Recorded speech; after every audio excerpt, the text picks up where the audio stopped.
Broadcasting in the United States has witnessed major changes in how programs are delivered and how viewers receive these changes. From basic terrestrial analog signals to highly compressed digital files being transmitted via satellite or cable systems to television and radio receivers, as well as sophisticated handheld devices. Along with these changes in broadcasting technology, there have been major changes in how these broadcasts are rated. Ratings are important to almost every facet of broadcasting. They measure audiences for broadcasters, allowing these broadcasters to place a value on what the programs are worth at any given time. Although there are many rating systems and companies, in this program we will be focusing on rating services from Nielsen for television program ratings, Arbitron for radio ratings, and we will discuss emerging technologies. Let's begin with a look at how ratings are gathered and later assimilated for ratings points. The term TV ratings makes most people think of Nielsen because Nielsen Media Research has been the broadcast standard in both the US and Canada. Their sample includes homes from all 50 states in cities and towns as well as suburbs and rural areas. The sampling households gather viewing information from all ages, income groups, geographical areas, ethnic backgrounds, and educational levels. By drawing from selected sampling homes, Nielsen's viewing samples accurately measures the population's viewing habits. Nielsen selects households using two different methods: geographical selection or area probability sampling for national samples and major markets, and randomly selected telephone numbers for what Nielsen refers to as a total telephone frame in smaller markets. For area sampling, Nielsen's Statistical Research Department begins with U.S. Census broad geographical areas. Nielsen uses field representatives to identify each and every housing unit in their selected area, regardless of size or accessibility. The selection then gets narrowed down by randomly selecting housing units. By using this method, each unit has an equal probability of being selected into the sample, allowing for coverage of the country since no part of the population is excluded in selected samples. Selecting total telephone frame sampling. Rather than using a recorded announcement, Nielsen's statistical research teams personally make multiple attempts at telephone calls to reach households from a list randomly selected from both published and non-published telephone numbers in a designed market area referred to as a DMA, thereby ensuring that each number has the chance to be included in the sample. Recruiting Nielsen families. Nielsen combines the efforts of their field teams called membership representatives, who often have backgrounds in social services such as social work or education, which is useful in talking to diverse populations, and field representatives having the technical knowledge to install the Nielsen meter in the homes. Recruiting begins when selected households receive an introductory letter inviting the household to participate and notifying them of an upcoming visit. When the membership comes to the sample home, the purpose of the visit is to explain who Nielsen Media Research is and what Nielsen does. Explain to the household what it will be like to be part of the sample. Answer questions or concerns the household may have. Schedule an appointment for the field representative to install the Nielsen meter. Ensure the household understands the technical process. Once the household agrees to participate in the sample, Nielsen sets up the appointment to install the metering equipment. Nielsen's field representatives are trained to encounter a wide array of electronic equipment within the household, including televisions, VCRs, DVD, cable and satellite boxes, and modems. Nielsen connects meters to every television within the household that receives at least one channel and has a screen size more than 5 inches. As well as televisions, Nielsen's technology has the ability to connect VCRs, dual decks, and peripherals such as game systems. During Nielsen sampling, each person, adult or child, pushes their designated button on their remote control, allowing Nielsen to determine which member is tuned in. Meters and diaries. Electronic metering is the core source of the Nielsen Media Research ratings process.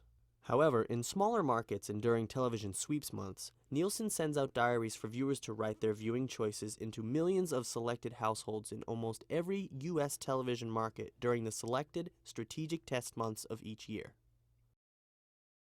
The term sweeps comes from early mailing diaries when the Nielsens were first produced, and the term sweeping the nation was first used to describe these special chosen periods of the rating period. During these sweeps months, diaries are mailed to a new panel of households each week. The information is then tabulated, providing Nielsen local viewing information, and the information is provided to local television stations, cable systems, and advertisers. Viewers watch television usually one program at a time. However, in our new digital environment, the traditional channel concept no longer applies. In the digital domain, multiple channels can be transmitted simultaneously using the same frequency, allowing more programming options for viewers. Nielsen has deployed a new metering platform that adapts to the digital transmission technology. Nielsen's active-passive meter obtains information by encoding TV programs with audio codes not detectable by the human ear. By identifying the programs with these audio codes, the active-passive meter identifies what was watched and when it was watched, regardless of the television source or television settings. Measurement calculations. There are two key statistics used in determining the size of a given audience. Those are ratings and audience share. A rating is a percentage of the households watching a particular TV program. A rating percentage is determined by simply calculating the total of the households in the selected share category, then calculating the number of households watching a particular program. By example, if there are 1,000 households in the market being surveyed, and Show A has 100 households tuned into Show A, then Show A would receive a rating of 10. A share is also a percentage, but it is based on the number of households within the selected area with the television actually turned on. By example, given the same 1,000 households, if 500 televisions were turned on, Show A would have a 20 share. A share of an audience is always higher than the rating number. Ratings and shares worked well in the early days of television, where there were few choices of either broadcast networks or local stations. However, today there are so many selections and options for the viewer, and many programs draw such a small audience, they are not even rated. Also, the system was based on one television per household, shared by everyone in the household. The ratings companies now usually base their statistics on people rather than households. They measure every set in the house and count the number of diaries from everyone in the household. There are other reporting methods used to convey audience members. For example, stating viewer raw numbers instead of rating and share numbers may make the audiences a more definitive number. Saying that a show had been watched by 960,000 viewers may sound more impressive and more understandable than simply providing a rating share percentage. Syndicators or remarketers of programs use this method in markets where programs in syndication are played more than once in a given market. Another commonly used method is gross average audience, GAA, or also called impressions. This method is used by some cable networks where viewers frequently tune in and out. This method calculates an impression if a viewer is tuned into the broadcast for at least 5 minutes during a 15-minute period. Cable also measures the CUM, or a percentage of the homes in a market that tune into a particular station for 5 to 6 minutes or more during a measurement period.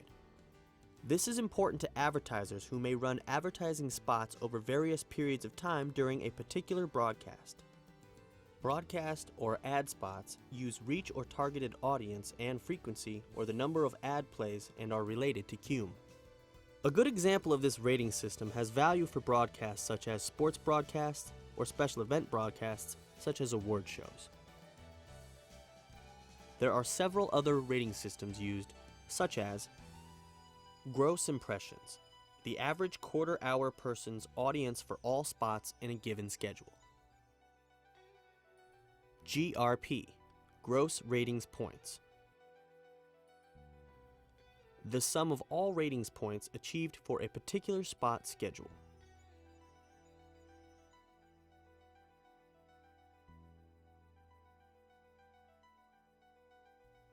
Cost per rating point. This is perhaps the most important calculation in broadcasting today.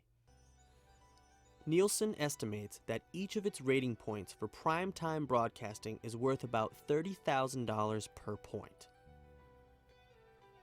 A program with a 5 rating can charge about $150,000 for a commercial, or $300,000 for a program with a 10 rating. Cost per thousand. This is the cost of delivering 1,000 impressions. This indicates to the advertiser the cost of reaching each individual in the audience. Ratings are used to make programming decisions as well. With high ratings, programs remain on the air longer and provide the producer the audience to produce numerous programs that can be sold later in syndication. Measurement calculations are varied in terms of types and uses depending on the needs of the client. One advertiser may be more interested in a football program, whereas another may be interested in a movie award show, depending on the products they are marketing and the availability of the commercial time available, also known as the show's inventory. Ratings in radio work virtually the same as ratings in television. The largest radio ratings company in North America is Arbitron. As like Nielsen, Arbitron solicits radio station information via diaries. These diaries, however, are only tabulated twice yearly. Over 1.5 million of these diaries are entered by Arbitron staff members for each period, and the amount of data entry is enormous. Arbitron, in partnership with Nielsen, has developed technologies that recognize a unique audio footprint in the music and television broadcasts not audible to the human ear, and have developed a device called a people meter that senses the audio signal being heard and can then tabulate the information instantly via modem connection. This people meter device is revolutionizing the radio and television ratings reporting industry, since the delivery of information is immediate. Arbitron focuses on radio call letters and so-called day parts, such as drive times, which are the periods in the morning and evening when most radio audiences are commuting to and from work. These ratings include net reach, the number of different persons who only listen to the radio station during the day part reported or tracked. Time spent listening, an estimate of the amount of time spent with the station during a particular day part. Turnover, the total number of different groups of persons that make up the station's audience. The emerging technologies and sophisticated delivery platforms for ratings are always evolving. However, the fundamental information to determine ratings, that is tracking the where, when, and what individuals enjoy seeing and hearing, will remain as the basis for advertising and broadcasting production, marketing, and budget decisions.